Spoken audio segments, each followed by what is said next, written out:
Welcome to Mad About Money. I'm Maddie Alexander-Grout, and this is the podcast where we talk to interesting people all about their interesting money stories. I am joined by the fabulous, beautiful, wonderful Amy Butterworth, and Amy is long COVID Rockstar. And I first came across Amy on Instagram. And I saw one of your videos about chronic conditions, and I was like, I really fucking like this girl, like really like her. And then I was at Big Festoon, and then all of a sudden she's on the stage. And then somebody messaged me while she was on stage saying, oh, you really need to know about this woman because she talks about really good things. And I was like, I'm fucking watching her on a stage. Like, this is really weird. And then I went to talk to her afterwards, and it was lovely, and we had a nice chat. And here we are. Because everything that Amy talks about when it comes to chronic conditions is something that I really feel quite deeply, especially as as I am a sick fluencer. Also, the press like to call me anyway. So, Amy, it's lovely to have you on with me. Hope I did you a little bit of justice with the intro. Do you want to tell the audience a little bit about yourself? Thank you so much, Maddie. That's really lovely. Who was telling you about me? Oh my God. Remember, but somebody sent me a link. Somebody sent me a link to your profile, and they were like, "Oh, you need to follow this lady." And I was like, "I'm watching her on a stage right now. It's really bizarre." Wow, it's synchronicity, baby. Thank you so much for what you were saying. In terms of chronic conditions, so I live with long COVID. I got it in 2021, and I've been adjusting to life with that. So it's I had to stop work, and it has affected everything in what I do, how I think about myself, how I think about the world and my role in it. I mean, I was lucky enough to be in therapy the whole time, which not everybody gets access to. So part of what my offering on the Instagram is to say, here's what I was able to process in therapy. Hopefully this language can help to shift something. So I have a series where I discuss difficult topics with my ego and my grace. Because one of the difficult things about getting a disability or a chronic condition or something that is limiting you or a process of loss as an adult is that suddenly the world feels different, and so do you. And how do you still see value in yourself when the rest of the world is going, oh, you don't mean anything anymore. In fact, you're a drain on society. And in terms of money, I've had to enter the world of disability benefits, which has been an administrative, emotional nightmare. And it's designed to do that. So which is horrendous. So it puts you off. So in terms of what I talk about, it's the vulnerabilities of chronic conditions, but very much owning that without shame, without apology.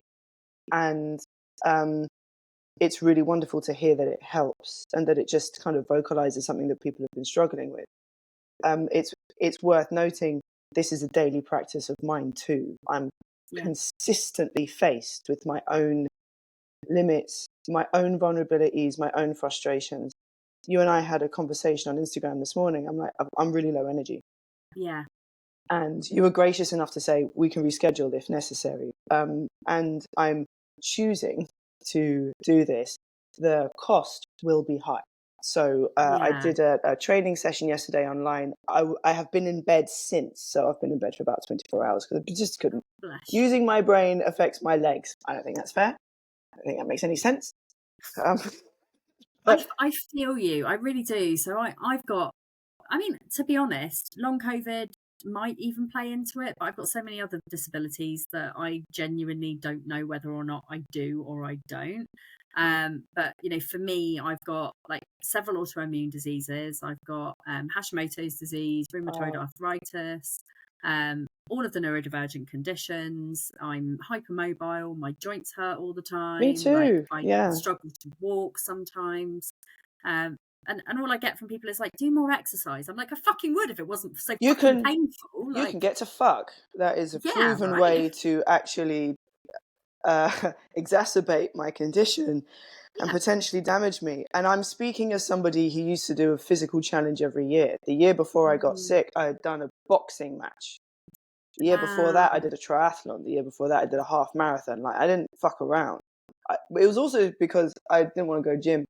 And I was like, if I have something where I can focus on it like once in the year, and I really focus on it, and then everyone cheers my name at the end, and I raise some money for charity, I'd never have to do it again. So that was my approach to it. And so I know what it's like to push through. I prided myself on pushing through. And the adaptation with a chronic fatigue condition is that you have to pride yourself in doing less than you're able, and nobody applauds you for that. Capitalism doesn't applaud you for that. You need to go above and beyond. You need to ignore your body. You need to, go until you're what? So I just that fucking hustle culture. That fucking hustle culture can fuck off. So I went through it was a very emotional kind of reckoning of going, why do I feel so useless, so pointless when I had to leave work? Because I'm not contributing to the economy, and I'm not making any difference to my community, and I'm just living off the state, which is a bad thing, apparently. What else is the state for? But I'll get onto my socialist soapbox later. But what I then had to do was go, oh, this is what capitalism does. Oh, this is what patriarchy does. Oh, this is colonialism. And really sort of slowly going, oh, and in the ego and grace conversation, that's what ego represents, is what do other people think of this?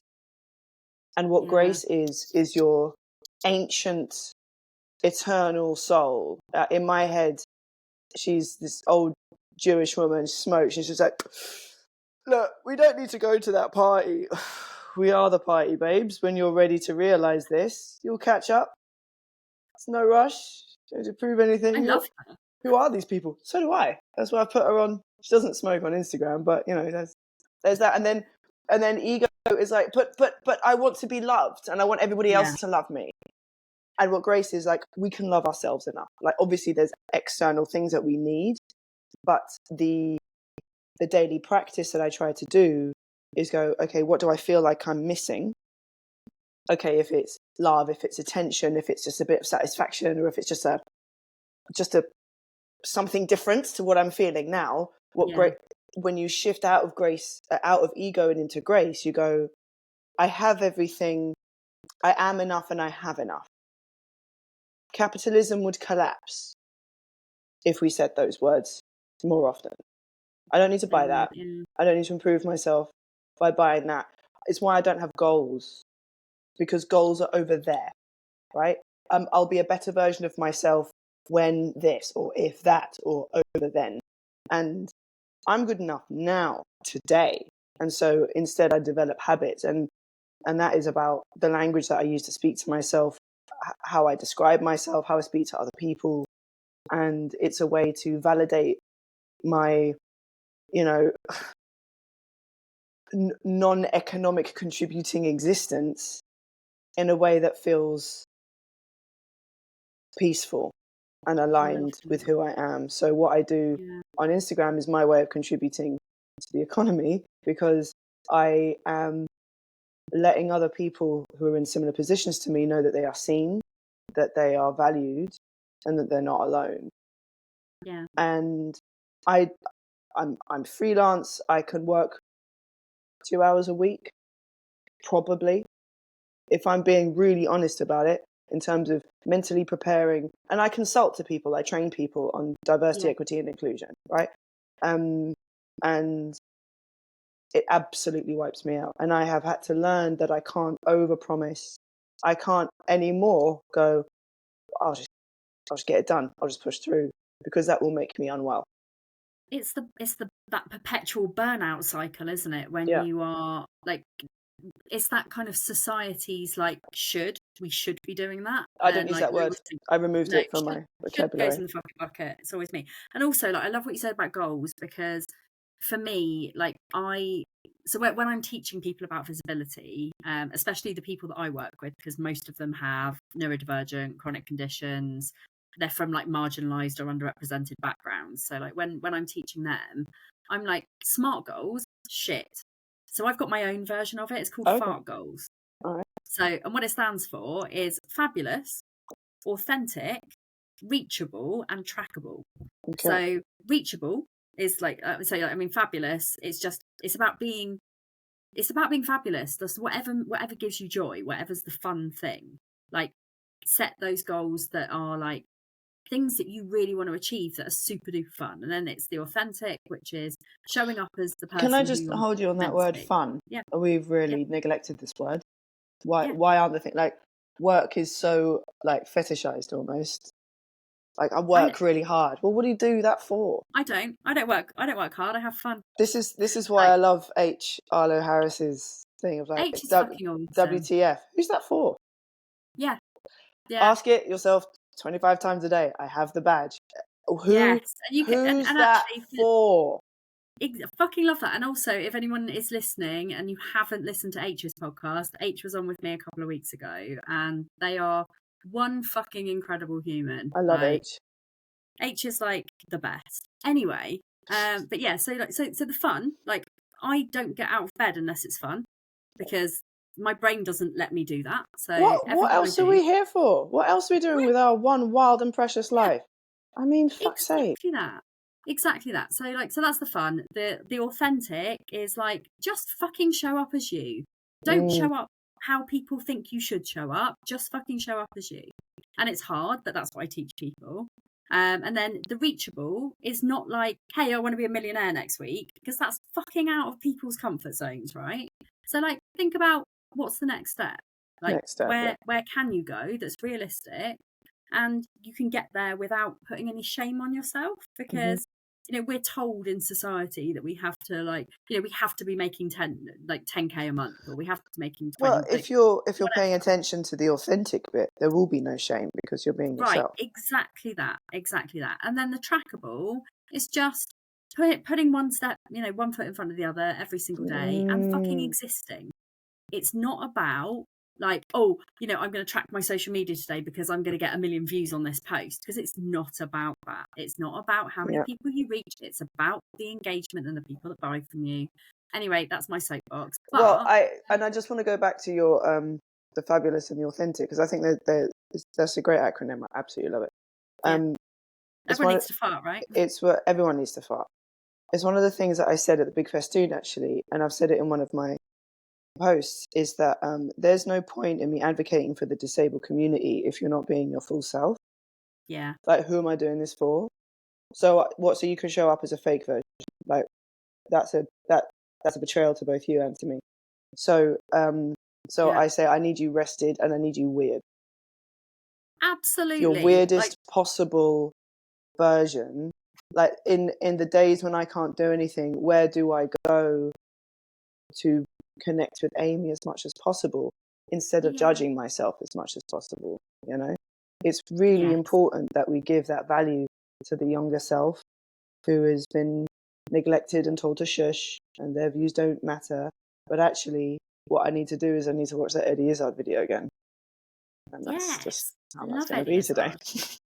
We went, actually, that was one of the first presents that I ever got for my husband when we first got married. We went to see Eddie Izzard in it was a massive tent in Portsmouth, like this comedy festival. And I laughed so much. And like, this is one of the bad things about having a really traumatic labour. But I laughed so much, I wet myself. Amazing. Luckily it wasn't a full on wet. That it must was more be like a little wee. The best audience reaction. That's what I want. So good. Yeah, I love that. Okay, so I would like to know, actually about your experience with COVID. Like, do you know where you got it? Like, how long did you have it? What was were you really ill? Because I didn't get out of bed for 15 days when I had COVID. It was fucking bad. Then I had autoimmune diseases beforehand. I was at risk, and it was bad. I'm sorry, that must have felt horrible.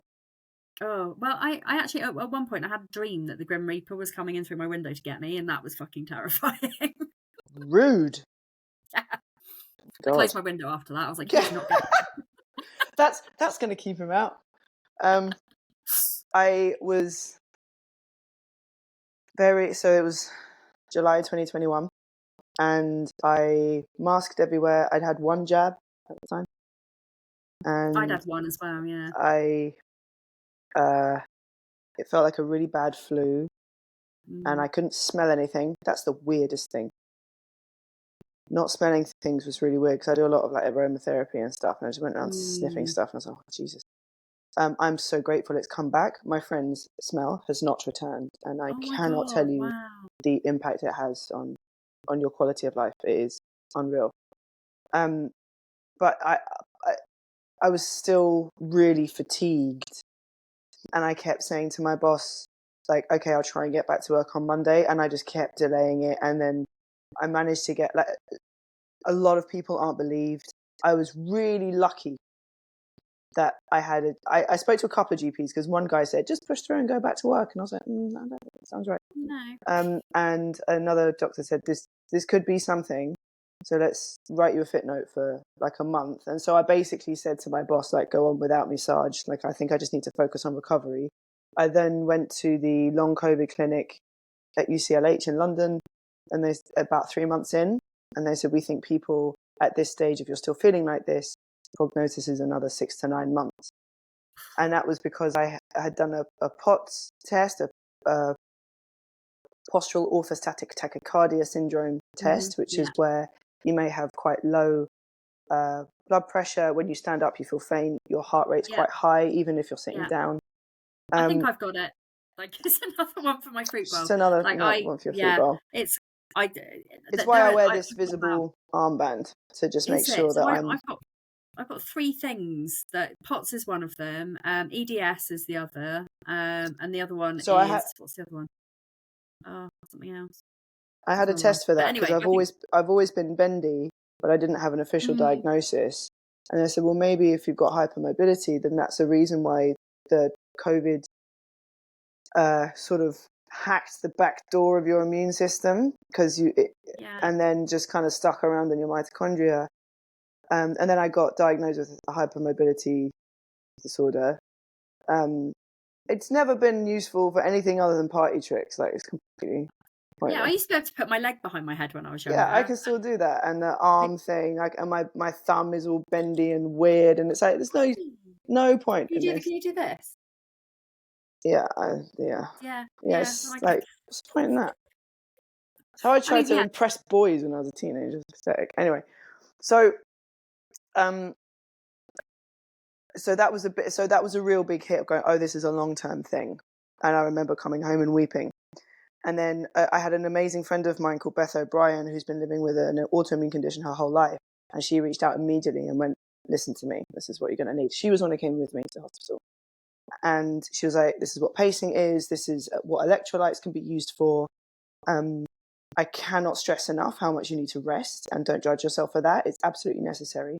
And I was doing these updates on Facebook, like, here's what it's like 7 weeks after getting COVID. Here's what it's like 12 weeks after getting COVID. And I was like, I'm finding it quite hard to get to the shops, but I don't really want to get a stick. And a couple of people, all it took, they were like, get a stick, you idiot. Like, if it's easy, get a stick. I now have 3 walking sticks. They have skulls on them. One of them has a wolf on them. Like, if I'm going to do this, I want to do this with style. And I'm like, okay. I was a very fast walker, and I was a very multitasking, high energy person.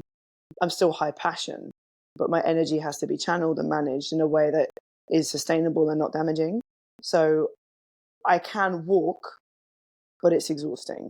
So I can't, like, I used to go for really long walks when I was feeling like in an emotional state, and I can't do that anymore. So I have to figure out, well, what else can I do that is like a walk? And it's often writing something down and just kind of getting it out. But what I accepted 2 years ago is like, oh, this isn't recovery. This is just what my body does now. And that adjustment is not giving up hope. It felt more like acceptance. And I had been working with the rehab team on things like pacing and trying to do a little more and that kind of thing. And I was like, this is actually not it, is it? We're not trying to get better here. We're just trying to manage my symptoms. And that is going to take my own mindset. And that's what I try to share on Instagram. And I just want to say, like, it's so refreshing. And I think the person who sent me your videos, they sent me them because they were like, this person needs to be your friend. because like you talk about so many of the similar, so many similar things, and it looks like you've got the same values and the same belief system and the same ethics, and I'm like, that's who I grow my audience with, because I really fucking love people like that.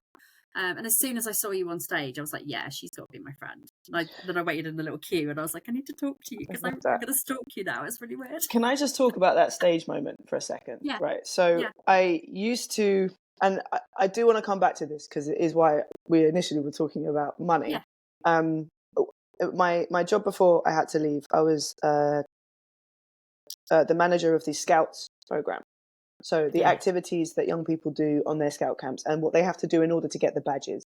Before I got sick, like the month before, I had launched the Money Skills activity badge for beavers and cubs.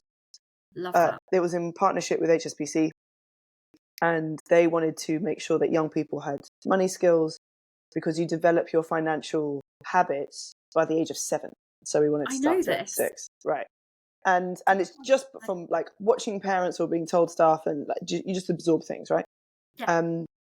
My dad is the leading academic in dyscalculia, which is something along the lines of number dyslexia. It's a reductive way of describing it, but basically, apparently we're not allowed to say, because I did this, so I did a presentation for Dyscalculia Day, all around money, and that was one of the So nobody knows about dyscalculia, so that's why I'm really excited. I do because I've got it, and Amazing. I talk about it. Okay. And obviously, it's something that's money related. So so the Dyscalculia Network asked me to come and do a presentation, and they were so lovely. But in my I sent my presentation, and it had dyscalculia is like the number version of dyslexia. They were like, we don't say that. Apparently. Right. Okay. And fair, because it is a completely different. It is. It's in a different part of the brain. But the point that the point that it's about is the fact that it doesn't mean you're bad at maths. No. It means that you struggle with processing number. And so sequences. In the same way that if you were to look at an alphabet and go, which is bigger, F or L, a person with dyscalculia will look at the numbers, and if you ask them which is bigger, 4 or 7, you're like, I don't know. Like, it's what? And so as I was leading the project, I said, look, there is 0 point in us doing this if we don't design with and for people with dyscalculia. It affects, we think, 6% of the country, but that's only because we don't have proper diagnosis yet. In terms of standard diagnosis, we're still trying to work on that, and teachers often don't know about it. And the way that maths is taught is not conducive to people who have dyscalculia, in the same way that the way English is taught is not conducive to people with dyslexia. It's almost as if the entire education system needs to be overhauled. Anyway, I'm totally with you on that. So on that note of kids being like, and I just have to get a little shameless plug in here a little bit, because kids learning their money habits from the age of 7. That was why I was looking around, because I was like, where's my bag? Because I've got a bag somewhere that's got my kids' book in it. So I wrote a money book for children for ages 6 to 9. Great. Yeah. That's great. That's exactly who needs it. The thing that was really important to me was we need people, not only young people, because they're going to be doing the badge, but leaders, because the people who deliver this badge are volunteers, right? They're not paid, and they're not like trained on every topic in the world. They need to be able to pick this up and go, okay, we can do this. And a dyscalculic leader needs to be able to pick it up and go, okay, I can do this.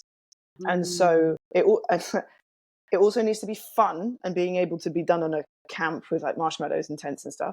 It also needed to be respectful of the different religions and cultures that are in our country and also in Scouts. So we have people who are Buddhist, Sikh, Methodist, Muslim, and making sure that the way we talk about money was accessible to all of them. And the key thing was that it was fun and accessible. And so there were a couple of like, okay, none of this. So no calculators, no spreadsheets, like no numbers. I don't want you to learn about money through pen and paper. The idea was, it doesn't matter if you can't do maths. What matters is developing your confidence in making decisions about saving, spending, and sharing. Because we did loads of surveys, like, kids, what do you want from this? Parents, what do you want from this? Leaders, what do you want from this?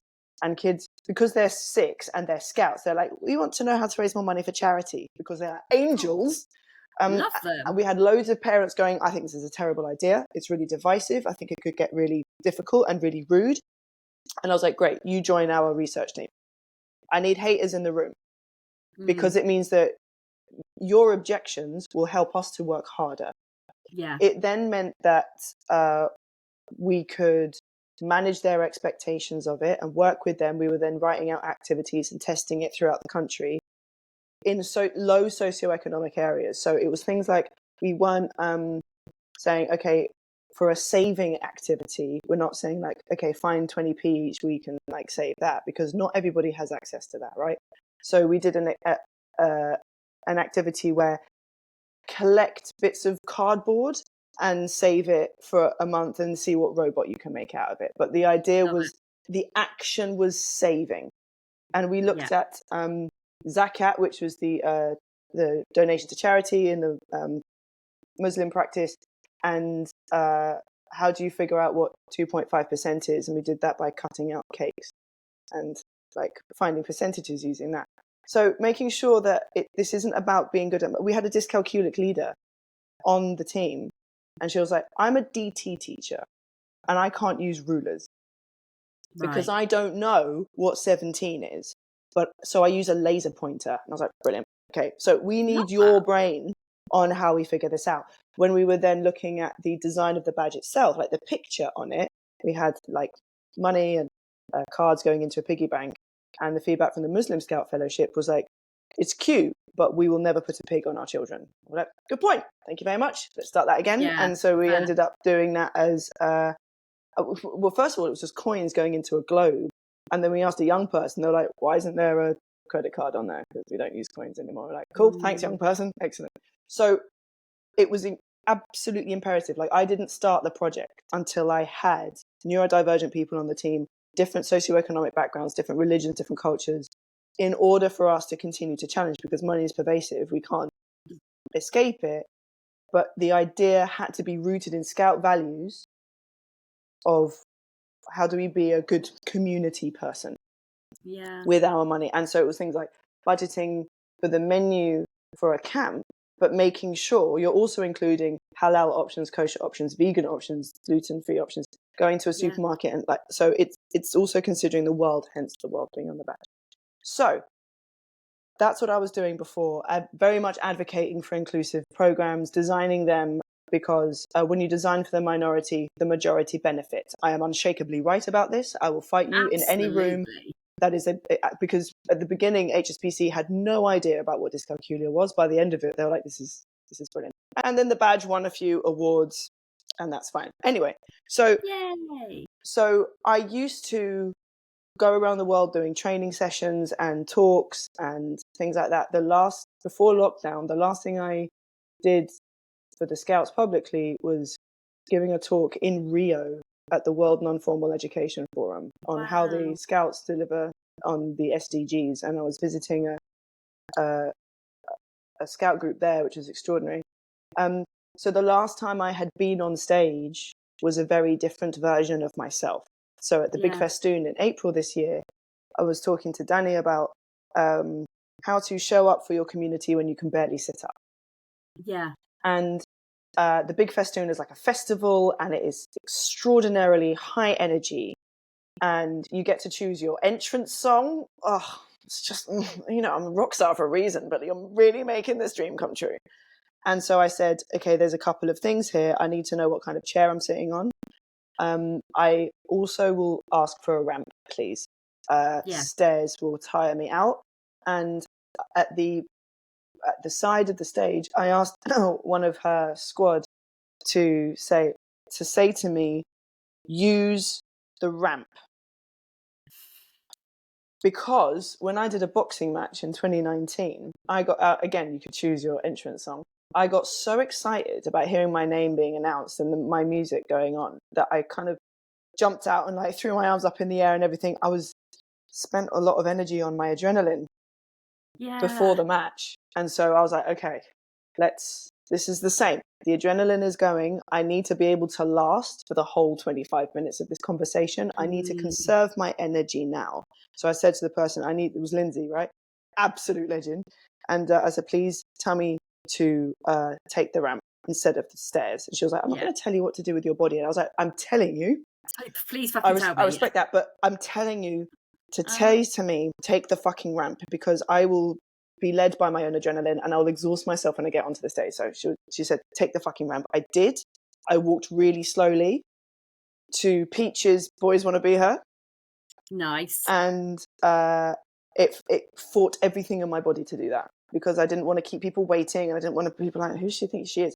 Who I think I am as somebody with long COVID, and I'm really tired, and me and my skull-topped cane are going to take it slowly. Even when I got on stage, before I could even speak, I was like, can we take 5 deep breaths, please? Because my heart rate is really high. Yeah. So being able to be given that opportunity so that I could perform at my best was extremely generous of the event. It was absolutely down to me to advocate for my needs. And if you're ever putting on an event, I cannot tell you the impact of seeing a ramp on the stage. Not only does it say disabled people are welcome, but also if you happen to have broken your leg that week and you're using crutches, right, come on up. Like it shows that other people could be up there, whether you have a wheelchair user at your event or not. Do you know what I do? So my events are online. So Visible Fest, which I'm hoping you're going to speak at next time. Visible Fest, all of my stages, despite being online, all have ramps. Are you serious?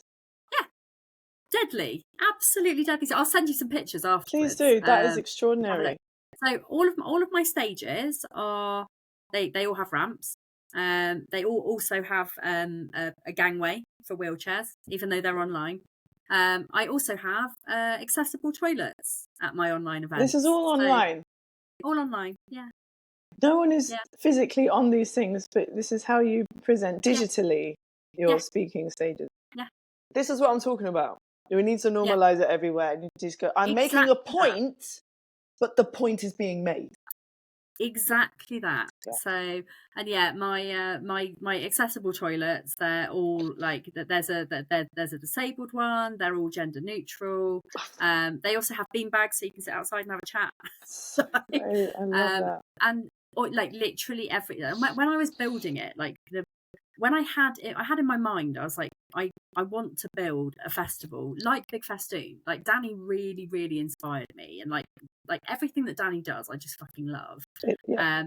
But one of the things so I went to Ideas Fest last September, and I came back and I was fucked. Like my body was fucked, my brain was fucked. Like I met so many nice people, but I'm an empath, right? So when I'm in events, I get everybody's energies. I get really overwhelmed. I'm autistic, so I don't really like having that whole small talk thing. But I want to go to events and I want to hear the amazing speakers. I want to network. I want to do all these things. So I had the idea that I was going to put on an inclusive online event where people could tell their stories, where everyone's celebrated, everyone's welcomed, and it's all focused around visibility, identity, money, business growth. Because there are so many people who can't go to online, they can't go to in-person events because they're too ill to travel. They can't afford the travel. They can't afford to like get the train and the hotel the next day, and all of those things. And from an energy perspective, an online event is so much more inclusive, and that was what I wanted to do. So Visible Fest now is in its second year. Congratulations. We have had like Danny's spoken, H spoke last time, G Sabini Roberts. If you don't know G, you need to go and meet G. G's fucking amazing. We've had. I met G at G is my branding. Like all of my branding is G. So like G's amazing. Because matches my hair. What do you? I noticed that, and I love that. What do you think needs to be more visible? People, people? People who are scared to show up. Sorry, I just need to slow these things down so that I can really get into the weeds of it. People who are scared to show up. need to be Yeah. more visible. I agree. So which people are scared, and where are they scared of showing up to? So for me, like everything that I teach is all about helping people to get more visible online when they are from marginalized or underrepresented backgrounds. Okay. And in any And particular industry, underrepresented in a particular industry or no, skill not set? necessarily. Well, kind of the online business world, I guess. For me, it's about, I don't care what you do as a business, but I care who you are, what your values are, what your ethics are, and as long as you're not a dickhead, I'll help you. Mm-hmm. That's basically like, we have like no douchebags allowed in my world. I run a membership for entrepreneurs called Invisible to Influential. So it's all about people who have got hidden disabilities, hidden struggles, people who have been told to shut up because they're too opinionated, people who want to get their stories out into the world, but they're not quite sure how to do that. Just thinking That's about what I do. that contact moment where somebody would have to see you and recognize in themselves, go, oh, I've been scared. One, that's a really difficult thing for somebody to admit to themselves. Yeah, absolutely. And then go, what have I been scared about? That's a whole other journey. And then having been scared, and then have the courage to go, Maddie, I think I need your help. That's an incredibly, so what you're working with is incredibly brave people. They are Because in order absolutely. to approach you, they need to have faced the fact that they were scared in the beginning, which a lot of people will ignore. So the people who find you are the ones who, I'm scared and I'm still doing this. That's extraordinary. Yeah. I mean, some of them come to me because they're told they should show up on social media every day, and they don't really realise that actually that's not why they're coming to me. But my membership has 400 fucking incredible, amazing, diverse, wonderful, mostly people who have got chronic conditions. And they come to me, and honestly, they'll fucking love this podcast because they will love you, and you're going to get a lot of new followers from this because they are, they're good. But it's about helping people to find who they are. So it's not just about showing up on stages or showing up on social media or writing a book or doing all of the visibility things that I teach people. It's about confidence. It's about getting uncomfortable to get more comfortable. I want to talk about this. Yeah. I want to talk about this. Okay. This is very important. Yeah. Getting uncomfortable is really hard work. It is. And capitalism has designed a society to help us ignore it. Don't think about your feelings too much. Don't worry about it. Buy this instead. Don't worry about your body too much. It doesn't matter as much as getting to work. So, and if you're really lucky, we'll give you some sick leave for it if you really need to. But that's limited. You can only be sick for this many days. So only get back to that. So we're not trained to sit in the discomfort. We're not trained to sit in nuance. And we can't show up authentically until we have.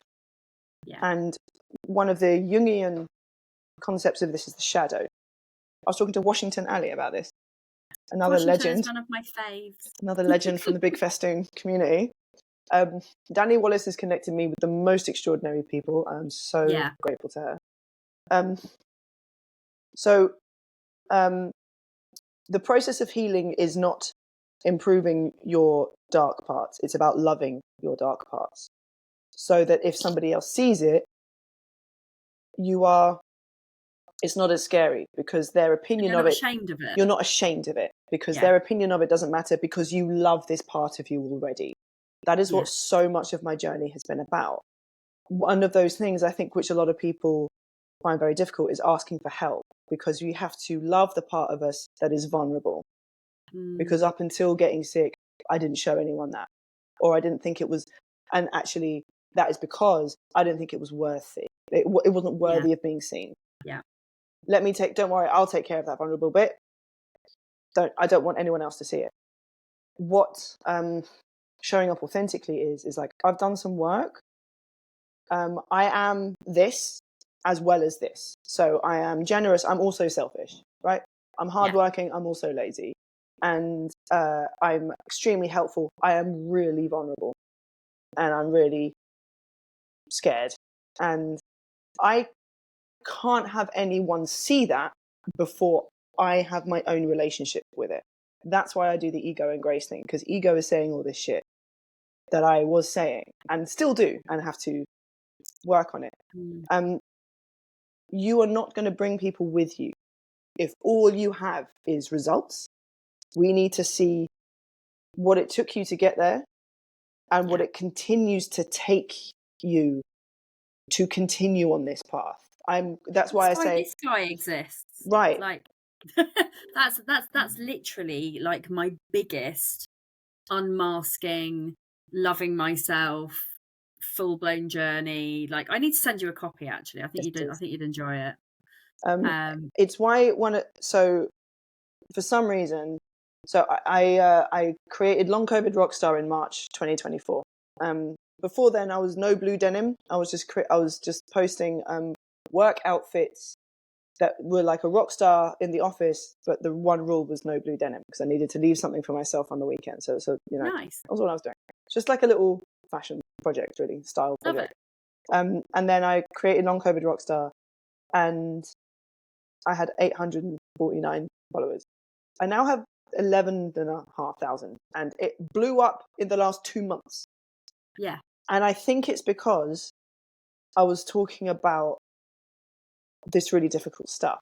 And the one that has just zoomed me up in the last 2 weeks is one where I'm talking about a friend of mine who doesn't want to come over to see me because it's too hard for her.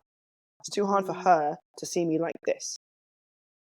That has taken me 3 years to make. Wow. It's a source of deep grief I'm still processing about the people who struggle with your own struggle and can't go with you. They've met their limits. You've betrayed the contract of your relationship by being sick or whatever it is. You meet people's crisis. You meet people at crisis and you see what their survival modes are, and they don't always complement. And I've been able to process that in therapy and I have an incredible family and really wonderful friends. And so I was able to be honest that this hurts. That was something I could never do before.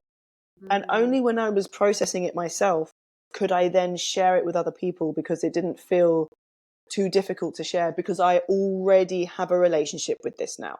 And that meant that the comments on this video, Maddie, are extraordinary. Like, the people who not only advocate for my own like self-love, but then also like, this happened to me and this is what I did, or this is happening to me now, thank you for giving me language to it, or thank you for giving me a phrase to say. I work a lot on language in terms of like how I represent myself and how I talk about things. So I'm really glad that the language is helping people. But showing your vulnerability once you've worked on it, don't use therapy. Share the scar, not the wound. That's what I always say. Beautiful. Yeah. Don't use Instagram as your therapist. Do not go into the comments for your validation. You need to work on it yourself before you share it. But if you're because that's the thing. If you're going to be vulnerable, and also you're going to have opinions, and especially if you're disabled, or if you're trans, or whatever, if you've got a struggle that you're going to go and sort, you have to be okay with yourself. You have to be okay with yourself, because otherwise, I mean, I get so much shit on TikTok, like literally the worst. So I did a video about my daughter, who at the moment she's happy being a girl. I mean, she's 6, but she has the potential to maybe be non-binary or trans when she's older. And some kids came up to Ben, my eldest, and they were like, "Your sister's trans. Like, oh, she shouldn't be in this school," like, and all this. And I was just like, what the fuck? So anyway, I went crazy and I did a TikTok about it. The amount of people coming at me in the comments going, "You're a fucking terrible parent," like, like, how can you let your child be trans at 6? And I'm like, she's not fucking trans to start with. But if she was, and when she wants to decide that, or she wants to be who she wants to be, I'm fucking there for it. Don't be a parent if you don't want a trans kid. If you don't want a trans be a parent. kid, If your love is conditional, don't be a parent. Right. Absolutely. So, but I mean, I have had loads of lovely messages and loads of things, I'm but it's so like, pleased. you know, I am happy with the things that I talk, you know, and I'm comfortable, and I know that some of the things that I talk about on TikTok, It's still hard I'm to going to hear, get though. I'm sorry that like, you've had to deal yeah, with that. yeah. I mean, it was really shitty, and I'm still waiting for the school to do something about it. Mm. But like, just it's one of those things where you do have to be in the right headspace to be sharing vulnerable things online, because Yes. otherwise it's hard to deal with. Like, It's why one of the most interesting pieces of feedback I got at Big Festoon was thank you for being so unapologetic. yeah. And this is a really interesting word because it came up a couple of times with people, and this is also why I paused you to kind of go a little bit deeper, because I'm trying to understand where this is coming from. And my question back was, what do I have to apologize for? Yeah, right. And that made them then go, I mean, you're right. And it was apologizing for taking my time, or apologizing for having to breathe, or apologizing for having a disability. We're told to be ashamed of these things. And if you've acquired a disability, or you feel ashamed of it, or the people around you don't love you unconditionally, you will judge yourself. And because I come on here going, I am so amazing. Yeah, we both are. Do you and know what? Fuck and that's yeah. basically how I spend my day. Yes. So this is the thing. We are amazing. We're so amazing.